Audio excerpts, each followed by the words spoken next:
From the far horizons of the unknown come transcribed tales of new dimensions in time and space. These are stories of the future, adventures in which you'll live in a million could-be years on 1,000 maybe worlds. The National Broadcasting Company, in cooperation with Street and Smith, publishers of astounding science fiction, presents X minus 1.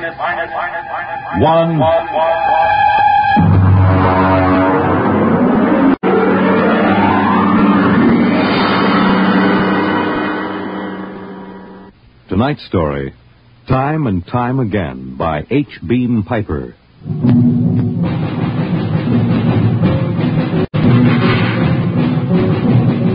It happened during a routine skirmish in the Great War. Patrols advanced from the defense perimeter under jet cover and preceded by napalm throwers. The enemy defended in depth and mopped up with guided 98s fired from 40 miles to the rear. The blast area was 10 miles in circumference, and the medics didn't find much to pick up over 500 yards in. Come on. All right, now back it in here. Look out, it's lousy with mud. More. Now cut left. More, hold it. Stretch it. Come on, Travers, get those men out. Yes, sir. Get a move on. Line them up. Come on. Easy. You want to kill them? Okay, take it away. Left those Joes where they was. Half of them won't last till the plane comes. As long as they're alive, they'll be treated. Get those tags out, Travis. Start taking names. Yes, sir. This one must have been 1,000 yards in. Get his dog tag out. What a mess. Here. Hartley Allen, Captain G5 Chem Research, AN-73D. Number SO 23869403-J. Hartley? Allen Hartley. Oh. That must be the Hartley that wrote Children of the Mist and Conker's Road. Never heard of him. Major, I think maybe he's partly conscious. Had I better give him another shot? Go ahead, Sergeant. There isn't much else we can do for him. It's a rotten shame. Yeah, ain't it always? Okay, Captain, let me have that arm. There.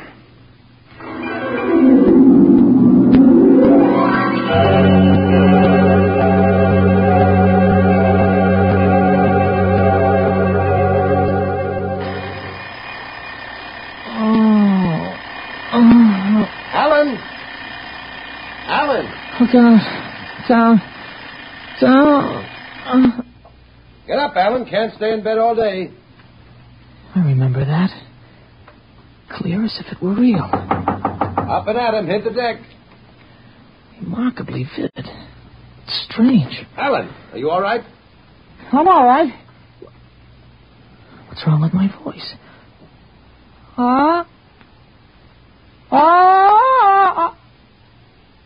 It's too high. What are you doing? Practicing singing? My voice has changed. Is that all? You're growing up. Happy birthday. Happy birthday? Hey, wake up, son. Wake up. I am awake. It's impossible. I am awake. Well, the way you slept through that alarm, I'd say it was impossible. Come on, out of bed. I don't understand. You went to bed at a decent hour. You could wake up the next morning. Come on, son. Breakfast waiting. Out of bed or I'll turn it over. All right. It's a dream. Maybe, but you're wide awake now. I am. I'm awake. Well, half awake anyway. That's the bell at St. Boniface, isn't it? What day is it? Are you kidding? You forget today's your birthday? No, I didn't forget. Neither did I. Here, son. Happy 13th birthday. You won't guess what's in here. A rifle. A light .22 rifle. Oh, now how did you know that? I remembered. Did I spill the beans sometime? Oh. I could have sworn it would be a surprise. Well, go on. Open it.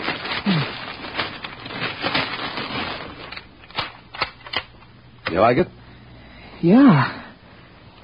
Yeah, it's perfect, Dad. We'll have to lay down rules about using it. And I'll have to teach you how to operate it. I don't believe in letting a boy handle a gun till he really knows how. If I let you play with that thing before I teach you about guns, you'd blow your head off. I suppose so. I'll be shaving, Alan. Come down to breakfast when you're ready. Well, it's a big day today. You're almost a man. Almost. You're still groggy. Snap out of it, Alan. I will. There's a dream in it somewhere, but I'm not sure which. What? Never mind, Dad. I'll be right down for breakfast.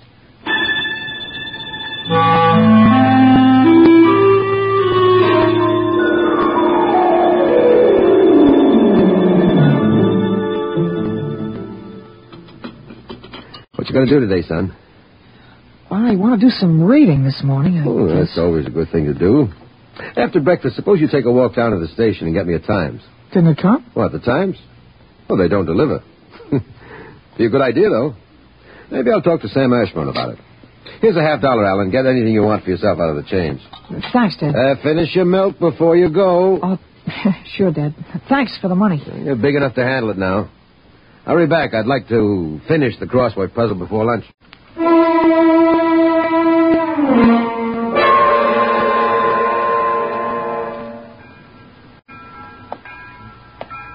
Here you are, Alan, 1 Times.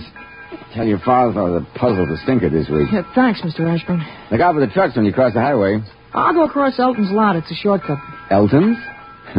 You'll have a hard time crossing there, son. There's 4 buildings on that block. I thought they burned down. I've seen them this morning, big as life. I guess that didn't happen yet. What'd you say? Nothing, Mr. Ashburn. I was just muttering.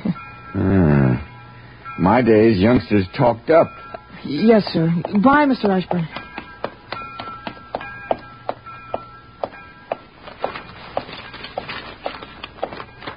Monday, August 6th, 1945.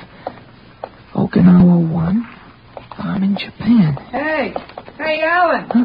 Alan, wait up. Hey, Larry Morton. Hi, Larry. Hi, Al. You going to Sunday school? No, I have some things I want to do at home. Oh, get him. Fancy pants talk.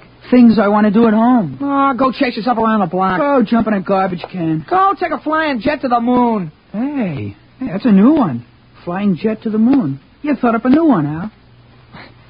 Yeah. I wish I could stay home from Sunday school when I wanted to. How about us going swimming at the canoe club after? Oh, I wish I could. I gotta stay home. We're expecting company. A couple of aunts of mine. Dad wants me to stay home when they come. Aunts are a pain. Nothing I can do. You see the football movie at the Grand? Boy, what a team. Notre Dame. I thought you'd like Cornell. Cornell? They couldn't beat Vassar. Well, you're gonna go to Cornell, aren't you? Me, Cornell? Fat chance. I'll bet you do. I wouldn't take your money. Well, I know you wouldn't, but you'll go to Cornell, all right.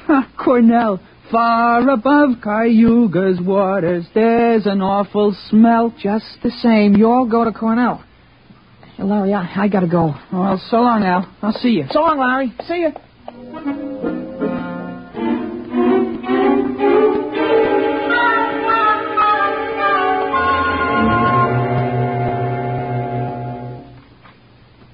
I'm stuck in this corner. Don't let a word that makes in proportion.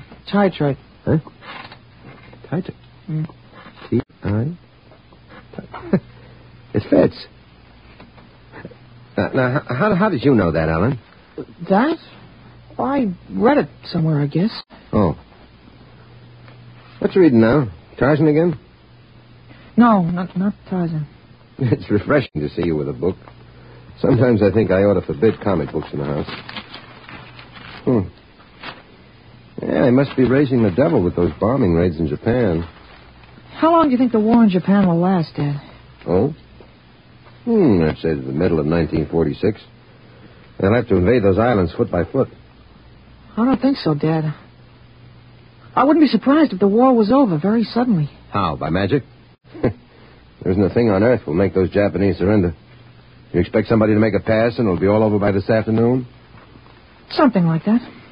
I wish it could. A lot of boys dead in the invasion of Japan. Mr. Hartley, excuse me, please. Oh, hello, Mr. Gutchell. That's Frank Gutchell, Dad? That's right. Excuse me. I didn't mean to disturb you, Mr. Hartley. It's all right. Lovely day, isn't it, Mr. Gutchell?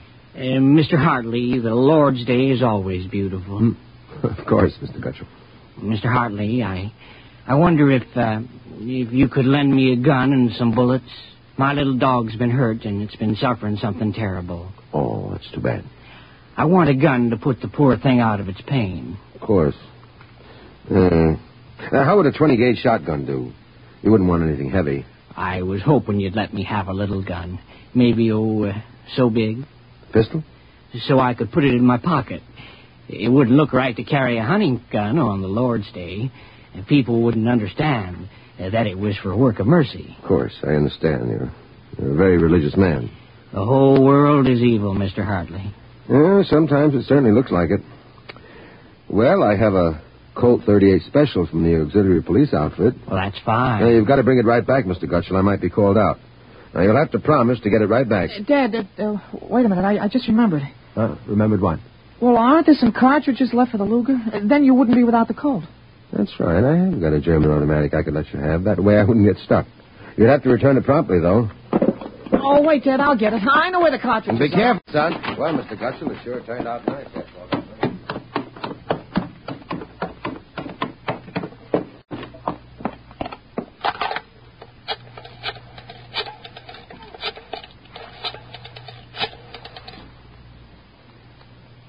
Hello, police headquarters. This is Blake Hartley. Frank Gutschel, who lives on Campbell Street, has just borrowed a gun from me, ostensibly to shoot a dog. What? No, he has no dog. He intends shooting his wife. Now, listen, he'll walk home. If you hurry, you can get a man there on time. What? No, but I wish you'd get my pistol back to me. It's from the First World War. All right. Then you'll take care of it. Goodbye.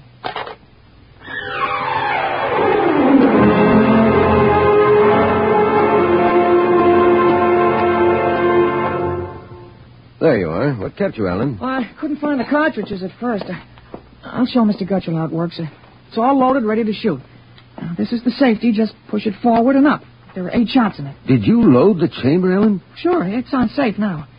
You understand how it works, Mr. Gutschel? Oh, yes, I understand. Thank you, Mr. Hartley. Thank you, Sonny. Goodbye. Goodbye, Mr. Gutschel.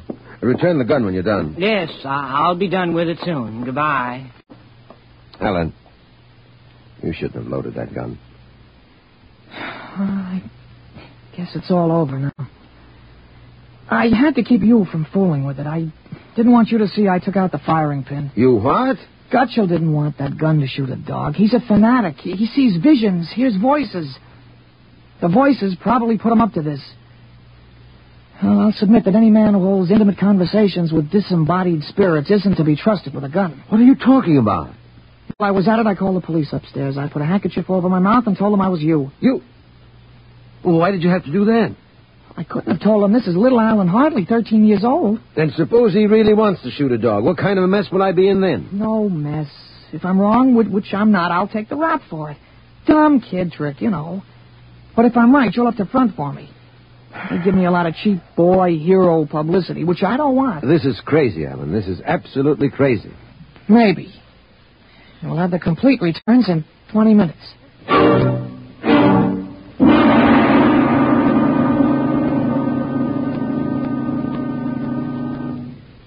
Mr. Hartley? Mr. Blake Hartley? That's right. I'm Detective Sergeant Koborski from Homicide. Here's your Luger. Thank you. I don't know how you spotted that guy, but when we busted in, he was pointing that gun at his wife and swearing a blue streak because it wouldn't go off. I'm glad I was able to help. You know, they may even have some kind of a citation for you, Mr. Hartley. I don't think that's necessary. In the department, we figure a little publicity never hurt nobody. Even a lawyer, huh? I really would prefer it if it were kept quiet. Well, whatever you say.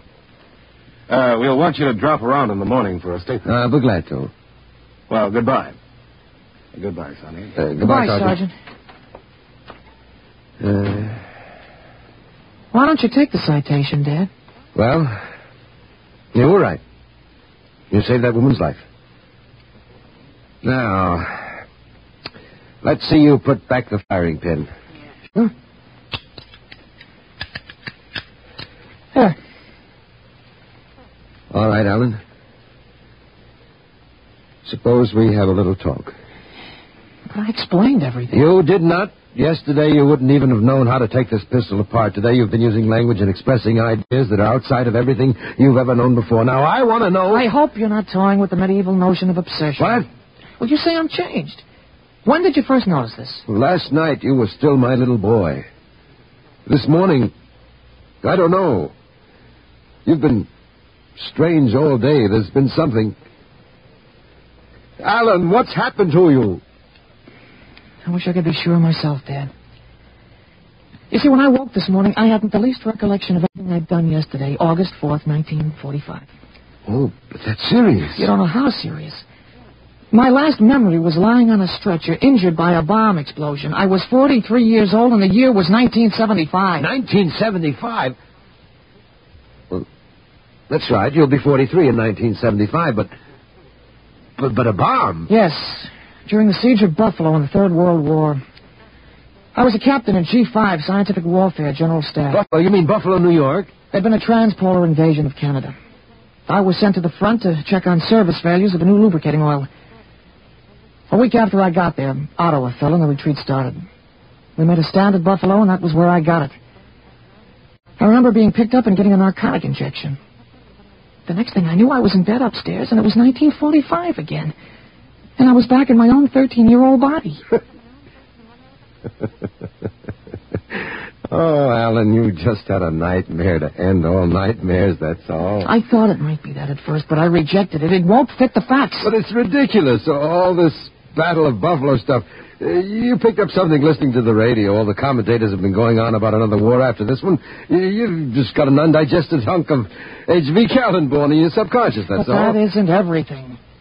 I remember 4 years of high school, 4 years at Cornell, 7 years as a reporter on the Philadelphia Record, 3 novels, Children of the Mist, Rose of Death, Conqueror's Road. You think a 13-year-old can dream up all that stuff? But it's the only possible explanation. Maybe, but I can speak 5 languages today that I couldn't yesterday. French, German, Chinese, Russian, and a little Spanish. Although I've got a Mexican accent you could cut with a knife. But how did it happen? Alan, I can't believe it. All I know is here I am.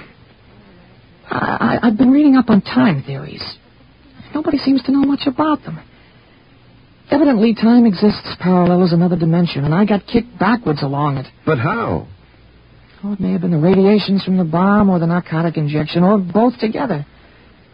But the fact remains I'm here with full knowledge of my future identity. This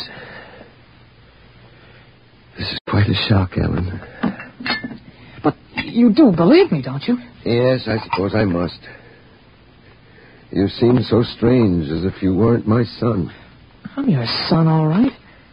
Same body as yesterday. I've just had an educational shortcut. Wait a minute. If you can remember the next 30 years, suppose you tell me when the war is going to end. This one against the Japs, I mean. Oh, sure. Well, the Japanese surrender will be announced at exactly 7:01 p.m. on August 14th. That's a week from Tuesday. You better make sure we have plenty of grub in the house by then. Everything will be closed up tight till Thursday morning, even the restaurants. I remember we had nothing to eat in the house but some scraps. A week from Tuesday. That's pretty sudden, isn't it? Not after today. What do you mean? What happened today? Oh, plenty. What time is it, Dad? It's 11:16. Is your watch right? Well, to the seconds, why? Well, it'll come at exactly 11:17:40. What'll come? The radio announcement. What are you getting at? Something important on the radio? Well, we'll see. Well, don't bother, Dad. It won't work. I remember we had a tube burned out. There is something wrong. When is this announcement of yours? Now I remembered. I memorized it in journalism school in 1954. What time is it? 11:18 o'clock. We're breaking into the program now. President Truman has just announced that an atomic bomb has been dropped on the Japanese industrial city of Hiroshima. The bomb was dropped 16 hours ago, and the announcement was delayed to ascertain the results of the explosion. A man named John Howard Peterson read that announcement from the Washington newsroom of NBC. I don't believe it. No? Well, listen. That's the Bergplatt factory whistle. And the bells of St. Boniface. Now, next the whistle at the volunteer firehouse. You like it? Then it's true. It's true. Sure.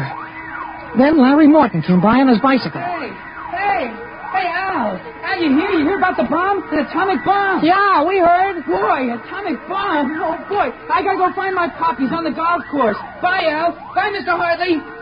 You knew. You knew about it. The next bomb hits Nagasaki. I thought that stuff about atomic energy was so much fantasy. Was that the kind of bomb that got you? Oh, that was a firecracker to the one that got me. It was a guided 98. Exploded 10 miles away. And that's going to happen in 30 years? I remember it. How about... Well, how about me? Oh, wait. Never mind. I don't think I'd better know when I'm going to die. I couldn't tell you anyway. I had a letter from you just before I left for the front. You were 78 then, and you were still hunting and fishing and flying your own plane. But another war. And fought on American soil. Oh, Alan, I wish this hadn't happened to you. It happened. I remember it. But if I can help it, I'm not going to get killed in any Battle of Buffalo. But if you remember it, if time exists as a parallel dimension, then every tick we're getting closer to that Third World War. Dad, you know what I remembered when Gutschall came to borrow that gun? No, I suppose that you suspected him and warned me. No, that wasn't it. The first time when I was really 13, I wasn't home. I'd been swimming at the canoe club with Larry Morton. When I got home about a half an hour from now, I found the house full of cops. But if the gun didn't fire... What makes you think it didn't? Gutschall talked the 38 out of you. He went home, shot his wife 4 times in the body, once behind the ear, and used the 6th shot to blow his own brains out. That's what you remember? Yes. The cops traced the gun. They took a very poor view of your lending it to them. You never got it back. But here it is. Oh, not the way I remember it. But I didn't want you in trouble, so I warned you. Dad, I found out the future can be changed. One man can't change the whole future. I stopped a murder and a suicide. I know, but... With 30 years to work, I can stop a world war. I'll have the means, too. The means? Unlimited wealth and influence. I've got a good memory, Dad. I wrote a list out this afternoon. Assault, jet pilot, citation, ponder, middle ground. What is this, a code? Horses. That's a list of Kentucky Derby winners from 1946 to 1970. Huh? You sure? Oh, I learned that list on a bet at the Officers Club in Cincinnati in 1971. Assault paid 8-1. You figure out what we can take in. But gambling. Oh, this isn't gambling. It's a sure thing. When we get rolling, we'll make the Rockefellers look like pikers. Assault at 8-1. Mm-hmm. I suppose I could scrape up $5,000. In 10 years, that'll make a lot of money. Any other little thing you have in mind, Ellen? Well, by 1952, we start building a political organization here in Pennsylvania. In 1960, I think we can elect you president. President? Isn't that going a little too far? Well, why not? Who wouldn't vote for a politician who was always right? Besides, that's the one thing we've got to change. In 1960, we had a man in the White House who was good to his wife and sang a nice tenor, and that's about all. He fouled up so completely, we ended up at war. Now, I think President Hartley might be a little more trusted to take a strong line. But I don't know anything about international decisions. I do. I know all the wrong ones. If we can stop one murder, we can stop a war. It's worth a try, isn't it? I guess so. How do I start? Well, as I remember, just after the bomb announcement, you got a phone call from the City Fusion Party about the next election. There's a lot of talk about a reform ticket. Well, that call is going to be important, Dad. It's the turning point. Now, you've got to know. There it is. Well, what do I do? Well, answer it. Go ahead. But... Don't worry. I'll tell you what to do. Go ahead. Hello? Yes, this is Blake Hartley. Judge Cribbins. Yes. Just a moment. Alan, he's asking me to run. Oh, my head. Alan. Oh. Alan, what's the matter? Oh. Alan. He passed out. Alan, what do I do now? Alan, listen to me. Alan. Alan, what's the matter?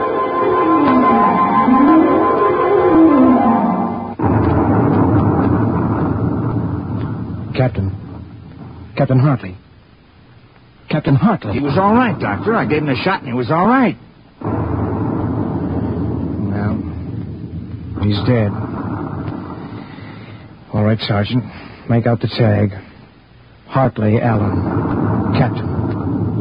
Dead April 8th, 1975.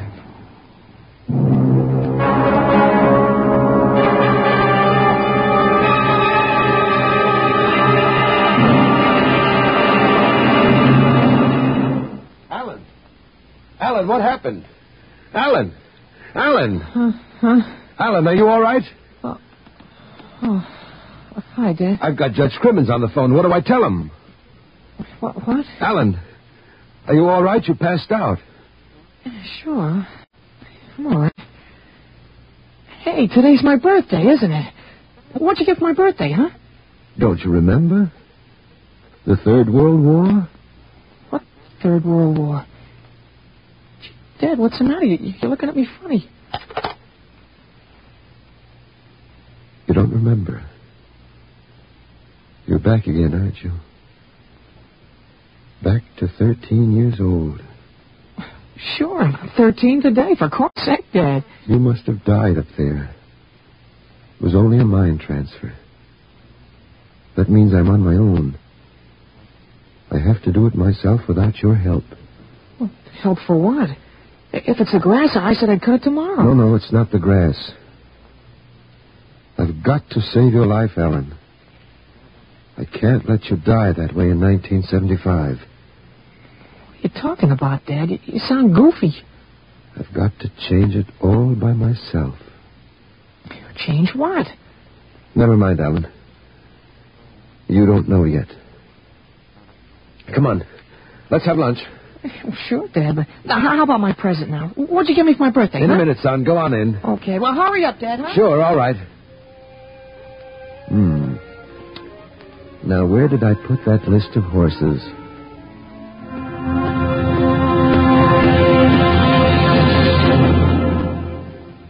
You have just heard X-1, presented by the National Broadcasting Company in cooperation with Street and Smith, publishers of astounding science fiction. Tonight, by transcription, X-1 is brought to you time and time again, written by H. Bean Piper and adapted for radio by Ernest Kenoy. Featured in the cast were Jack Grimes, Peter Fernandez, Joe DeSantis, Joseph Bell, Clark Gordon, Herm Dinkin, Dick Hamilton, and James Dukas. Your announcer, Fred Collins. X-1 was directed by Daniel Sutter and is an NBC Radio Network production.